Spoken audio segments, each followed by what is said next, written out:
Australia was discovered in 1606. The discoverer is thought to be the Dutch navigator Willem Janssen. But as early as the early 20th century, Egyptian hieroglyphs were found in Australia. The hieroglyphs were discovered next to a tomb in the Carrying archaeological site on Australia's east coast.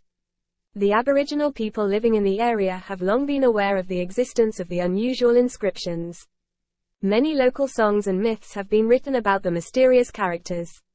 Scientists have called the strange signs Gosford glyphs. The glyphs were later deciphered. Experts claim that the inscription carved into the rock describes a tragic expedition of the ancient Egyptians to the shores of Australia. The inscription goes on to say that the prince, who led the Egyptian sailors, died on the shores of the country he discovered. He died of 2 snake bites. The subjects mourned him, mummified him in the ancestral tradition, and walled up the mummy in a cave.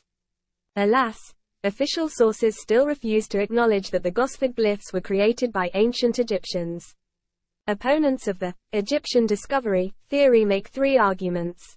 The Egyptians of the Pharaonic era traveled on papyrus ships. Papyrus cannot withstand long voyages because it gets soaked in water.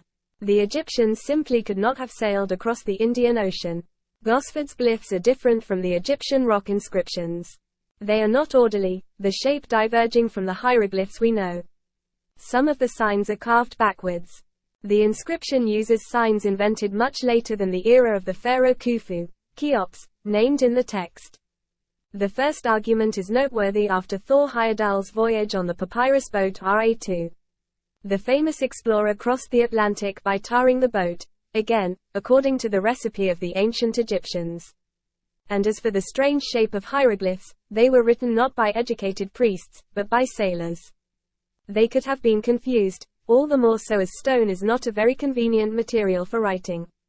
The authenticity of the Gosford glyphs has been confirmed by many renowned Egyptologists, including Muhammad Ibrahim and Yusuf Abdul Avian, who have studied Egyptian hieroglyphs all their lives. They note that the creators of the inscription in Australia accurately used several ancient hieroglyphs and grammatical forms that were not even found in Egyptian texts until 2012. So the Gosford glyphs cannot be fake.